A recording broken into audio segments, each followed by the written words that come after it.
untuk berdakwah, maka yang mula-mula masuk Islam adalah Khadijah. Maka daripada sini kita nampak, wanita kalaulah dibimbing dengan elok, diajak dengan penuh hikmah, maka mereka akan sentiasa ke hadapan dalam untuk menerima ajaran-ajaran agama Allah Subhanahu wa taala. Macam kita tengok kisah isteri Firaun, bagaimana dia masuk Islam dan sampai ke sudah walaupun dia diseksa oleh suami dia sendiri Firaun, dia tak tinggalkan agama. Kita tengok juga kisah bagaimana Allahumma salli ala sayyidina Muhammad, tukang sikat Firaun, Masyitah. Masyitah tu bukan nama dia, tapi Masyitah bermaksud tukang sikat keluarga Firaun, sampai dibakar hidup-hidup dalam api, maka dia tetap tidak meninggalkan agama dia. Begitu juga kita baca dalam surah Allahumma salli ala sayyidina Muhammad, surah Al-Buruj, Allah menceritakan tentang manusia yang dibakar dalam api, dalam parit. Maka dalam riwayat hadis Nabi terangkan, ada seorang wanita yang dia teragak-agak nak loncat ke tak dalam parit. Sebab siapa yang beriman, dia kena loncat dalam parit yang penuh dengan api. Maka wanita ni dia teragak-agak nak loncat ke tak sebab dia ada bayi kecil. Maka anak dia pun berkata dalam keadaan bayi, dia kata, ibu loncatlah kerana Allah pasti akan menerima pengorbanan kamu. Maka kita lihat bagaimana dengan keislaman Khadijah, banyak pengajaran yang kita boleh dapat. Tapi daripada satu sudut, pengajaran yang kita boleh dapat adalah bagaimana Nabi SAW berjaya membimbing isterinya ke arah kebaikan. Dan itulah kadangkala yang ada sebahagian suami yang mana tak mampu melakukannya, tak mampu membimbing dan mendidik isterinya ke arah kebaikan. Saya banyak kali orang mesej dekat media sosial pada waktu tu tanya apakah hukum dia solat, suami dia tak solat. Dan ini banyak. Dia buat perintah Allah dan dia tahu suami dia langgar perintah Allah. Maka kita belajar daripada Nabi SAW dengan keislaman Khadijah adalah bagaimana Nabi SAW membimbing dengan betul, maka isterinya sentiasa mengikuti Nabi SAW. Maka yang mula-mula masuk Islam Khadijah. Kemudian yang kedua kita telah ceritakan bulan lepas, yang kedua masuk Islam adalah Sayyidina Ali. Yang ketiga masuk Islam Zaid bin Harithah. Yang keempat masuk Islam Abu Bakar, dan kemudian barulah sahabat yang lain seperti Uthman, Zubair ibnu Al-Awwam. Tetapi empat orang ini yang dikira sebagai permulaan kepada masuknya penduduk Mekah ke dalam Islam. Maka itu kita telah baca. Maka bila ada orang yang masuk Islam, maka penduduk Mekah dah mula tak selesa. Penduduk Mekah dah mula tak selesa. Maka penulis buku membawakan tajuk bagaimana telitinya, tersusunnya perancangan penduduk Mekah untuk menjadikan orang lain tidak beriman kepada Nabi SAW. Lalu cuba kita tanya diri kita, kalaulah kita, bukanlah maksudnya kita nak menjadi seperti Quraisy, tak. Tapi cuba bayangkan, kalaulah kita berada di tempat Quraisy, apakah yang kita akan buat untuk menjadikan orang tak beriman, bahkan tak nak dengar pun dakwah Nabi SAW? Apa yang kita akan buat? Supaya kita boleh faham cara musuh-musuh Islam pada waktu itu menjatuhkan Islam bagaimana. Apa yang kita akan buat? Dia kalau pukul tak jalan, sebab para sahabat kena pukul. Bahkan orang Islam bila dia kena pukul, dia lagi kuat iman dia. Sebab dia ada kepercayaan. Dan sebab itulah, kalaulah kita rasa lemah, sebenarnya kepercayaan kita lemah. Sebab itu ada satu ayat dalam Al-Quran, dalam surah Ali Imran. Surah Ali Imran, juz yang keempat. Firman Allah, وَلَا تَهِنُوا, dan janganlah kamu berasa lemah. وَلَا تَحْزَنُوا, dan janganlah kamu bersedih. وَأَنْتُمُ الْأَعْلَوْنَ, dalam keadaan kamulah yang paling tinggi, yang paling mulia. Tapi syarat dia apa? In kuntum mu'minin, jika kamu benar-benar beriman dan yakin, percaya. Maka orang yang beriman dan yakin percaya, dia tidak akan berasa lemah, putus asa, mengalah. Maka sebab itu, bila orang Quraisy pukul sahabat Nabi, tetap ada orang masuk Islam. Tetapi ada satu benda yang mereka buat yang menjadikan orang tak nak dengar dakwah Nabi. Tak nak dengar Al-Quran yang dibacakan oleh Nabi. Mereka lari bila nampak Nabi SAW. Mereka menjauhkan diri bila Nabi SAW datang. Dan itulah sebenarnya permainan yang setiap orang akan buat kepada musuh dia. Dan itulah tajuk yang kita nak baca malam ini. Apakah yang orang Quraisy buat untuk menjadikan orang bukan sekadar tak nak beriman, tetapi menjauhkan diri daripada Nabi, tak nak mendekati Nabi. Mereka takut berjumpa dengan Nabi SAW. Agak-agak apa yang orang Quraisy buat? Agak-agak apa orang Quraisy buat? Okey, zaman kita lah zaman kita. Kalaulah orang yang sedang mengejar jawatan ni kan, yang kita nampak, mana-mana pihak pun, apa dia akan buat bila dia nak jatuhkan dia punya pesaing? Fitnah kepada untuk menjatuhkan. Dia dipanggil sebagai dia akan membunuh karakter dan peribadi orang tersebut. Apa bahasa Inggeris yang dipanggil apa? Dia akan karakter assassin. Dia akan bunuh karakter orang tersebut. Apa maksud dia? Sebagai contoh, dekat negara kita tak perasan. Tapi kalaulah dekat negara yang umat Islam sedikit, maka apakah panggilan yang akan dipanggil kepada orang Islam? Nampak je orang Islam, dia akan panggil apa? Kan kalau kita pergilah mana-mana, kalau kita pakai jubah, ada janggut, kita pakai pakaian sunnah, ataupun kalau perempuan pakai tudung, dia panggil apa? Teroris. Kenapa dipanggil teroris? Pengganas. Adakah orang tu memang pengganas? Tak. Tetapi dalam pemikiran dia dah ditanam. Nampak je orang Islam, pengganas. Maka itulah orang Quraisy buat kepada Nabi SAW, dan itulah setiap zaman. Apabila seseorang itu dia nak menjatuhkan orang lain, maka dia akan bunuh karakter orang tersebut, peribadi orang tersebut dengan pembunuhan yang menjadikan orang, bukan bunuh fizikal, tapi dia akan timbulkan panggilan, nama. Selalunya satu nama aja, satu nama. Dia kalau panjang-panjang orang tak boleh ingat. Macam kita lah kadang-kala kalau cucu kita nama panjang sangat, kita ingat tak? Tak ingat. Anak nama panjang pun tak ingat. Apatah lagi cucu nama panjang. Dan sekali kita hanya akan ingat satu nama. Satu nama. Maka selalunya musuh-musuh Nabi SAW, kita akan belajar kisah dia. Bagaimana mereka telah merangka satu nama untuk membunuh peribadi Nabi SAW. Supaya orang nampak Nabi je, lari.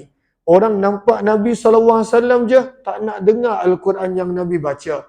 Orang tengok Nabi SAW je, menjadi takut. Dan itulah permainan yang dibuat setiap zaman, setiap keadaan. Mereka membunuh peribadi orang lain. Maka kalaulah nampak orang Islam, maka selalunya dipanggil pengganas. Nampak je orang Islam pengganas. Padahal orang Islam tak ada pun. Kadangkala yang lebih kejam adalah yang bukan Islam. Tapi yang dipanggil pengganas adalah orang Islam. Maka apakah panggilan yang diberikan kepada Nabi SAW?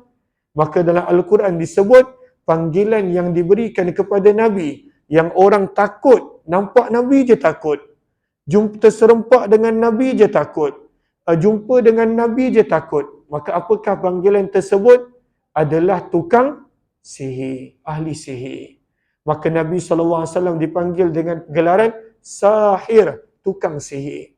Dan sebenarnya panggilan tukang sihir ini dah diguna daripada zaman Fir'aun. Zaman Fir'aun. Sebab orang dulu dia memang takut dengan tukang sihir. Maka Fir'aun telah memanggil Musa dengan panggilan tukang sihir. Supaya orang takut nak mendengar dakwah, kata-kata, wahyu, bahkan apa isi kandungan kitab Allah yang disampaikan oleh Nabi Musa dan juga nabi-nabi yang lain. Maka sebab itu apa kata penulis buku rahimahullahu ta'ala, nanti tuan-tuan boleh baca daripada ayat yang ke-18 hingga ayat yang ke-25, bagaimana Allah menceritakan Orang Quraisy, mereka telah berfikir dan berfikir begitu lama, apakah panggilan satu nama yang mereka boleh untuk merosakkan peribadi Nabi sallallahu alaihi wasallam. Maka pada ayat 18 Allah ceritakan, innahu fakkar, sesungguhnya orang Quraisy telah berfikir, wa qaddar, dan mereka telah menetapkan.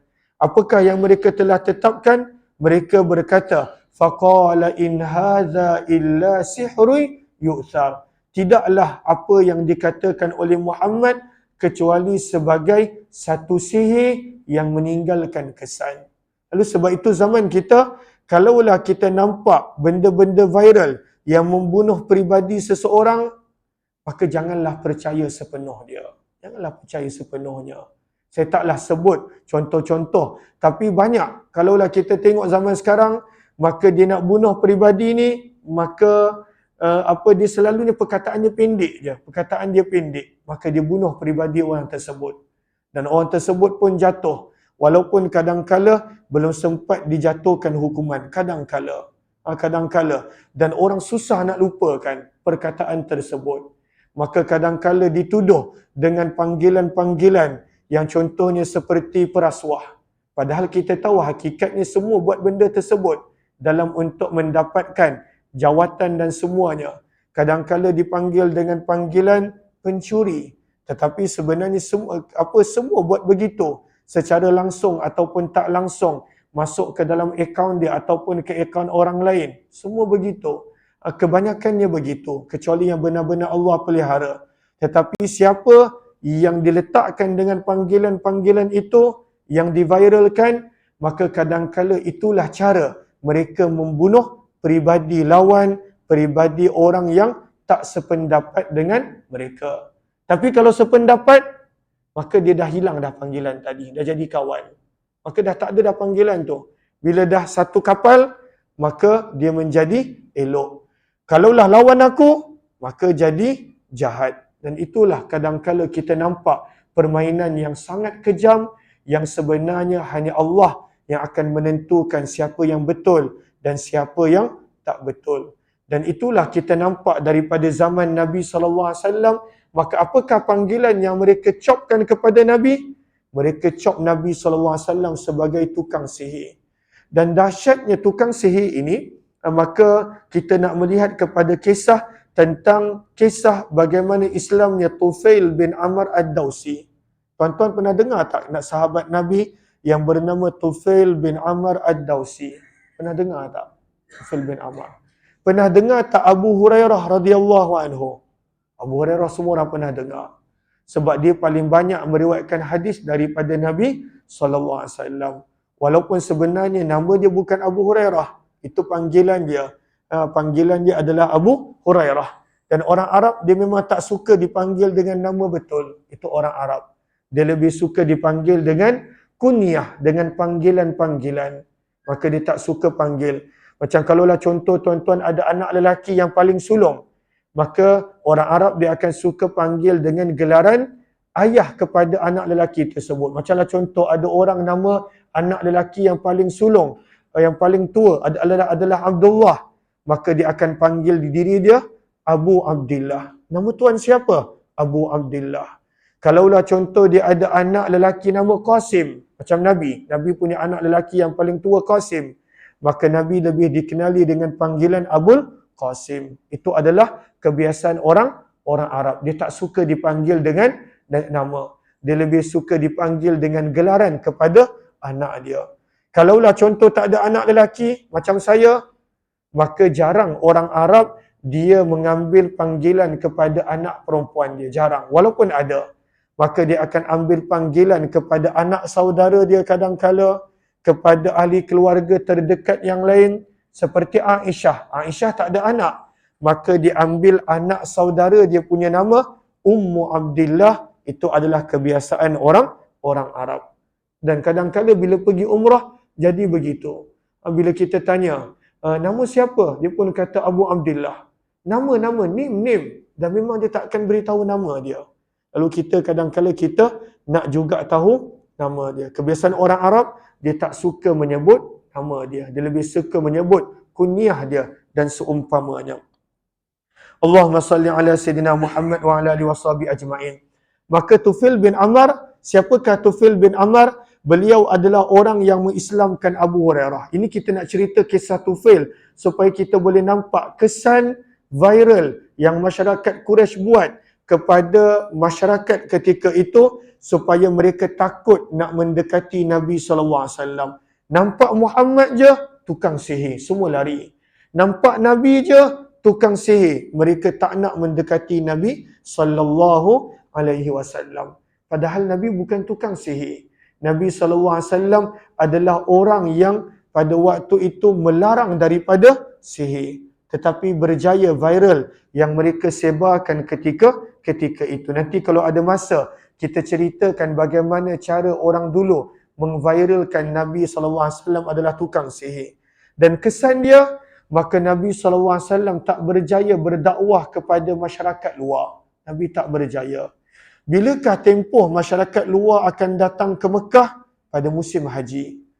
Haji dah ada daripada zaman Nabi Ibrahim lagi. Haji dah ada. Maka sebelum Islam dah ada haji. Waktu Nabi berdakwah 13 tahun kat Mekah, dah ada haji. Dan setiap kali Nabi SAW ajak pada jemaah haji untuk masuk Islam, penduduk Mekah memang tak nak kebanyakan dia.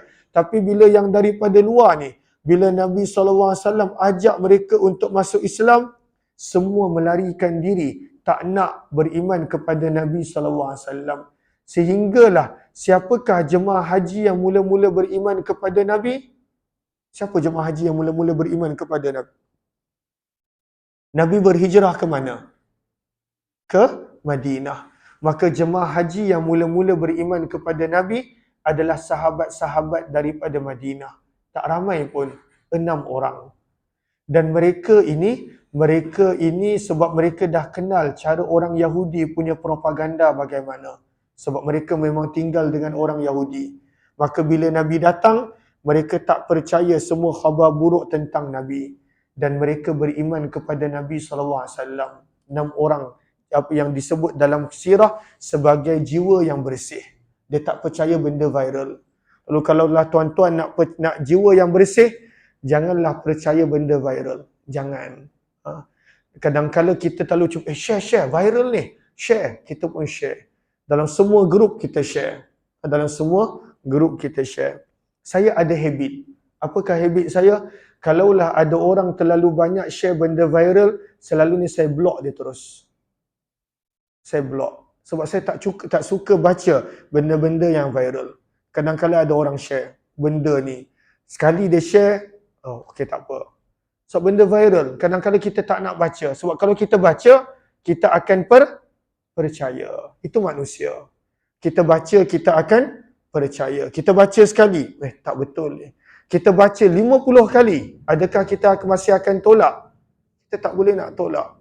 Lalu sebab itu, Allahumma salli ala Sayyidina Muhammad, kita nampak fitnah zaman kita perkara dia sama je.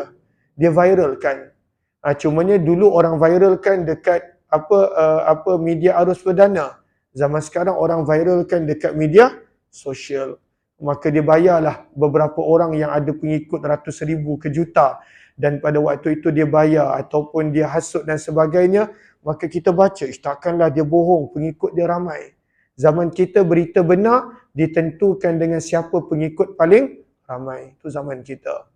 Lalu selalunya saya, kalaulah itu pendapat saya, kadang-kadang orang marah juga, kenapa dia kena block? Tapi sebab dia suka share. Dia share benda viral, sekali, 2 kali, 3 kali, block. Lalu saya ingat saya dah block berapa orang dah. Rasa ratus orang juga saya block. Tapi bukanlah daripada tuan-tuan, selalunya orang yang mana Allah SWT Muhammad, dia suka share benda-benda. Selalunya saya akan block. Sebab saya tak boleh baca.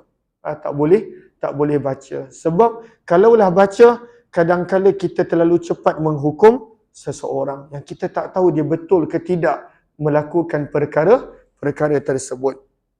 Allahumma salli ala Sayyidina Muhammad wa ala alihi wa sahbihi ajma'in. Maka Nabi SAW diviralkan dengan tukang sihir. Dan Nabi sangat terasa. Dalam surah Al-Hijr, juz yang ke-14, Allah sampai berfirman, وَلَقَدْ نَعْلَمْ annaka yadhiqu sadruka bima yaqulun. Firman Allah, walaqad na'lam, dan demi sesungguhnya wahai Muhammad, kami memang tahu, annaka yadhiqu sadruk, bahawa sesungguhnya hati kamu telah menjadi sempit. Maksudnya Nabi begitu sedih, begitu terasa, begitu kecewa bima yaqulun, dengan apa yang dikatakan oleh orang ramai, dengan apa yang dikatakan oleh masyarakat Quraisy. Dan kesan dia kita nampak Nabi berdakwah secara terbuka daripada tahun 3 kenabian. Nabi dakwah secara terbuka. Minta maaf, daripada tahun 4 kenabian. 3 tahun pertama sembunyi. Bilakah orang-orang Madinah masuk Islam? Mereka masuk Islam hanya pada tahun 11 kenabian. 11 tolak 3. Bererti 8 tahun Nabi berdakwah kepada jemaah haji, tak ada siapa terima. 8 tahun. 8 tahun. 8 tahun Nabi pergi cari jemaah haji. Nabi nak sampaikan dakwah, tak ada siapa terima. Kita agak-agak kalaulah kita berniaga 8 tahun tak ada customer, kita buka kedai lagi tak? Saya dekat section 13. Allahumma salli ala Sayyidina Muhammad. Banyak kedai macam tu. Dia buka 3 bulan je. Tak ada customer dia, tutup. Tak ada customer dia, 3 bulan je. Tapi itu mungkin cara perniagaan dia apa? 3 bulan. Tak ada customer, tutup. Adalah beberapa jenama yang besar. Tapi dekat 13 ni kadang-kala ialah ada yang ni. So banyak sangat kedai kan. Kat 13, kita pun tak tahu nak pergi kedai mana. Terlalu banyak pilihan. Makan dan sebagainya. 3 bulan je, kalau tak ada customer dia tutup. Sebab bukan mudah nak pada waktu itu nak bersabar. Tapi bayangkan Nabi berdakwah kepada jemaah haji yang datang setiap tahun. Tapi kerana dahsyatnya propaganda Quraisy, yang Nabi ni sihir. Tuan-tuan nak ke jumpa tukang sihir? Nak tak? Tak ada siapa berani. Takut kena sihir. Ataupun zaman kita orang yang kena pukau. Kita takut nak jumpa orang yang kena sihir. Lalu perkataan itu sangat powerful, yang mana mereka sengaja pilih supaya orang langsung tak dengar Al-Quran Nabi. Sebab itu tujuan mereka. Sebab Nabi ni bila baca Quran, orang masuk Islam. Bila baca Quran, orang masuk Islam. Bila baca Quran, orang masuk Islam. Nabi SAW. Lalu mereka fikir satu perkataan yang mana menjadikan Nabi SAW ini tak dipercayai, dan kata-kata Nabi takkan didengari. Itulah perkataan ahli sihir. Dan Allah SWT sebut, kami tahu engkau sengsara wahai Muhammad. Fasabbih, namun banyakkanlah tasbih. Wa kum minas sajidin, banyakkanlah solat bersama dengan orang-orang yang solat. Wa'bud rabbak, dan terus meneruslah beribadah. Maka itulah 3 kekuatan yang Allah suruh Nabi buat ketika Nabi dalam keadaan sedih. Iaitu banyakkan berzikir, sentiasa letakkan diri baginda bersama dengan orang-orang yang solat. Dan yang ketiga adalah terus menerus beribadah sampailah datangnya kematian. Dan kita pun patut buat begitu. Kita kalaulah diuji dengan sesuatu masalah, maka terus menerus banyakkan zikir. Jangan duduk bersendirian, sentiasa letakkan diri kita dengan orang-orang yang positif dan dengan orang yang jaga solat berjemaah, dan terus menerus beribadah sampailah penghujung ayat. Jangan berhenti buat. Sebab Allah tak angkat pun ujian Nabi. 8 tahun, kata para ulama sirah lebih kurang, Nabi berdakwah, maka tak ramai yang masuk Islam. Kecuali ada beberapa orang yang masuk Islam. Sebab mereka tak percaya apa berita viral tersebut, antaranya penduduk Madinah pada tahun 11 kenabian. Tetapi ada seorang yang mana kita baru nak masuk kisah dia. Waktu dah tak banyak. Nama dia adalah Tufail bin Amr ad-Dawsi. Maka dalam sirah dicatatkan, Tufail bin Amr ad-Dawsi dia datang ke Mekah untuk buat haji pada tahun 5 kenabian. Maka dikata Tufail bin Amr ad-Dawsi, bila aku nak masuk ke Mekah, maka banyak orang viralkan, Muhammad ahli sihir. Hati-hati dengan Muhammad, penyihir yang dahsyat. Maka Muhammad sihir. Bila sebut dia Muhammad, maka sihir. Bila sebut dia sihir, itulah Muhammad. Dah diviralkan begitu. Macam zaman kita, bila sebut dia pengganas, oh itu orang Islam lah tu. Al-a'yadu billah. Bila sebut dia orang Islam, orang Islam pun ganas. Cuma kita tak perasan pada zaman kita, tapi sebenarnya kalau kita pergi dekat di mana umat Islam minoriti, kita dengar perkataan tersebut dengan begitu banyak. Kita bagi laluan untuk azan dulu. Kita teruskan. Okey, kita sambung lagi sedikit. Maka Tufail bin Amr Ad-Dawsi dia pun berkata, bila aku sampai ke Mekah untuk buat haji, dan moga Allah jemput kepada semua yang belum dapat menunaikan haji, mudah-mudahan insya-Allah dalam keadaan sihat, dalam keadaan afiah, moga Allah jemput kepada yang belum insya-Allah. Lalu Allahumma salli ala sayyidina Muhammad wa ala alihi washabihi ajmain, kata Tufail bin Amr, bila aku masuk ke Mekah, begitu dahsyat benda viral bahawa Muhammad adalah ahli sihir. Dan mereka tunjuk bukti. Apa bukti yang mereka tunjuk? Dia kata tengok kepada pemuda tu. Tengok, disebabkan sihir Muhammad, dia berpisah daripada keluarga dia. Padahal kisah sebenar bukan begitu. Kisah sebenar, sebab dia masuk Islam, maka keluarga dia buang. Tetapi ditunjukkan daripada satu sudut. Sama macam benda viral. Video ada, gambar ada, kemudian dia letak lagu sedih sikit, kemudian copywriting dia power, dan zaman sekarang tak payah pun nak buat copywriting. Tanya ChatGPT je, dia tolong buatkan. Tolong buat copywriting, macam mana aku nak fitnah orang ni. Maka dia pun buat. Dan pada waktu tu kita baca dengan lagu yang sedih. Kita baca lepas isyak sebelum tidur. Waktu emosi kita pun pada waktu tu tengah sayu. Nampak pula ada video, nampak pula ada gambar yang mungkin kadang-kadang diambil daripada satu angle. Mungkin pada waktu tu gambar tersebut tak ada kaitan pun. Kadang-kadang gambar tu tak ada kaitan pun. Cuma ayat dia tu power, copywriting dia pun power, dan dah banyak orang share. Kita pun tengok, dah ratus ribu orang share. Dah juta orang like. Dan kemudian dekat semua medium sosial ada. Kita buka Facebook, jumpa cerita ni. Kita buka benda ni, jumpa cerita ni. Maka kita pun percaya. Tuan-tuan kalau nampak berita viral, tuan-tuan lebih menggali tak berita viral tu? Biasanya orang menggali. Jadi bila dia lagi baca, lagi percaya. Maka samalah juga dengan Tufail bin Amr Ad-Dawsi, dia kata begitu banyak orang kata Muhammad ahli sihir. Sebenarnya ini perancangan Quraisy. Mereka letakkan dekat setiap jalan jemaah haji nak masuk ke Madinah, ada banyak orang yang diulang benda sama. Muhammad ahli sihir. Muhammad ahli sihir, Muhammad ahli sihir. Dan nanti akan ada letakkan beberapa orang yang tugas dia membenarkan kata-kata yang diviralkan tersebut. Maka kata Tufail bin Amr, aku pun percaya pada awal.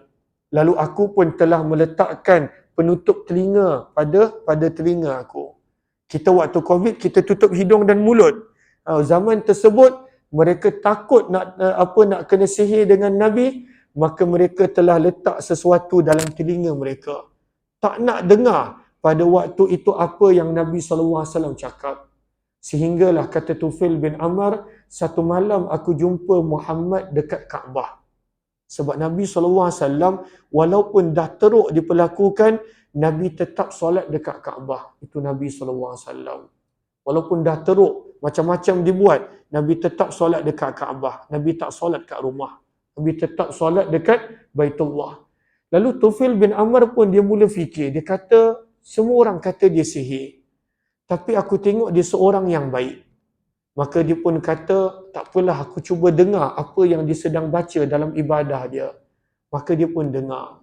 Maka dalam riwayat disebut, Nabi sedang membaca surah Al-Ikhlas dan Al-Falaq. Nabi baca. Dan dia pun tertarik.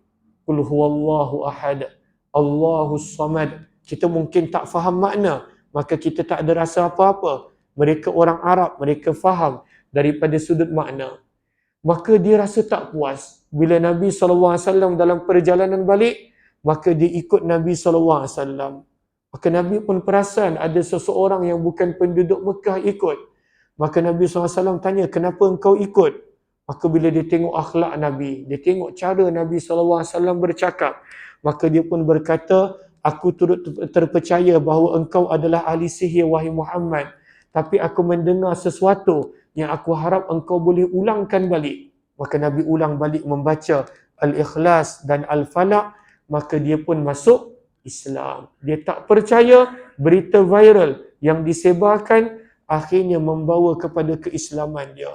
Dia begitu kuat Islam dia, dia kata, wahai Rasulullah, aku dah tak nak balik dah kepada kabilah Daus. Aku nak duduk dengan kamu, nak bantu dakwah kamu.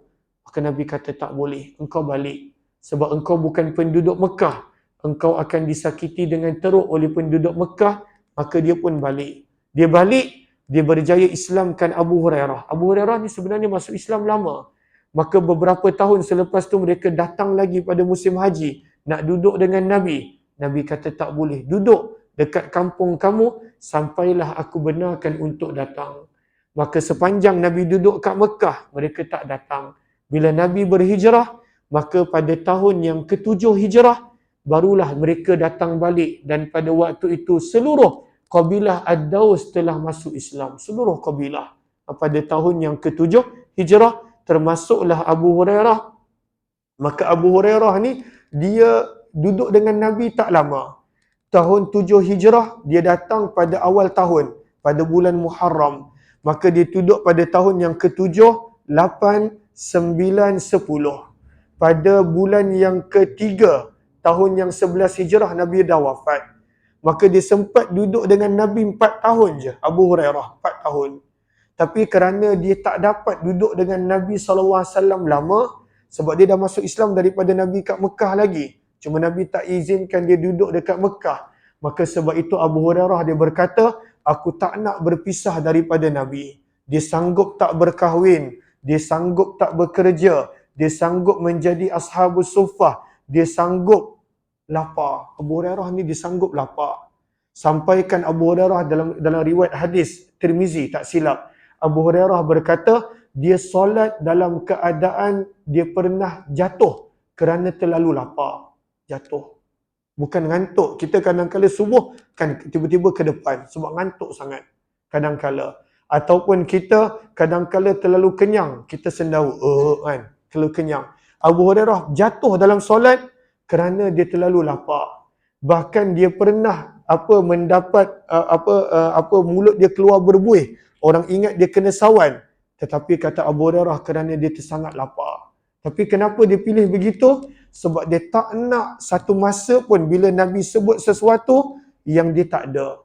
Sebab itu dia menjadi sahabat yang paling banyak meriwayatkan hadis. Sahabat lain ada masa mereka tak datang jumpa Nabi sebab mereka duduk jauh. Ada masa mereka pergi bekerja. Ada masa mereka berniaga. Tapi Abu Hurairah tak pernah tinggalkan Nabi SAW. Tapi siapakah yang Islamkan Abu Hurairah? Tufail bin Amr Ad-Dawsi radhiyallahu taala anhu. Dan dia masuk Islam kerana dia tak percaya berita-berita viral yang disebarkan oleh orang Quraisy bahawa Muhammad adalah ahli sihir. Dan banyak kesan berita viral yang kita boleh belajar daripada sirah Nabi. Contohnya waktu Aisyah kena fitnah, kita ambil tu sebagai pedoman. Kalaulah kita jenis mudah percaya semua benda yang diviralkan, maka kalaulah kita hidup pada zaman Nabi, mungkin lidah kita pun kata, Aisyah zina kot. Alhamdulillah. Dan kerana ada sahabat yang percaya, ada 2 sahabat yang bukan munafik percaya bahawa Aisyah berzina, maka Nabi SAW telah sebat mereka dan Nabi telah menghukum mereka. Sebab bila kita menuduh seseorang dengan zina, terutama dia, dalam Islam hukuman dia adalah 80 sebatan. Kita kata je, orang ni zina dalam keadaan tak ada saksi, maka pada waktu itu kita akan dihukum. Dan kalaulah selain daripada zina, maka ada hukuman dia. Lalu kalaulah kita tuduh, orang tu buat dosa ni, dan dia tak buat pun, kita tak terlepas selagi mana kita tak minta maaf dengan dia. Lalu dia bukan benda yang seronok untuk kita tuduh orang tu begini, orang tu begitu, orang ni begini dan sebagainya. Sebab dia adalah setiap zaman viral adalah game ataupun cara setiap orang dia akan buat untuk menjatuhkan pesaing dia, lawan dia, ataupun orang yang tak sekapal ataupun tak seangkatan dengan dia. Tapi bila dah seangkatan, senyap, dah jadi kawan. Dah menjadi kawan. Bila lawan, maka itulah cara mereka menjatuhkan masing-masing. Dan kita boleh nampak teruk orang Quraisy buat kepada Nabi SAW. dan bagaimana Nabi SAW melarang daripada kita menyebarkan benda-benda yang viral yang kadangkala adalah kebanyakannya adalah lebih banyak kepalsuan daripada kebenaran. Moga Allah pelihara telinga kita, lidah kita, apa yang kita baca dengan mata kita daripada benda-benda yang tak elok. Amin ya rabbal alamin. Apa yang baik daripada Allah Subhanahu wa taala, yang tidak daripada kelemahan diri serta kekurangan ilmu daripada pihak saya. Tapi saya tak adalah blok tuan-tuan. Kata saya pun kena blok. Saya sebenarnya punya handphone rosak. Handphone saya rosak. Lalu banyak orang kata sebab handphone saya rosak. Handphone tu sebenarnya taklah rosak. Dia punya skrin tu Allahumma salli ala sayyidina Muhammad. Lalu dalam handphone saya ni ada kontak lebih kurang 9,000 kontak.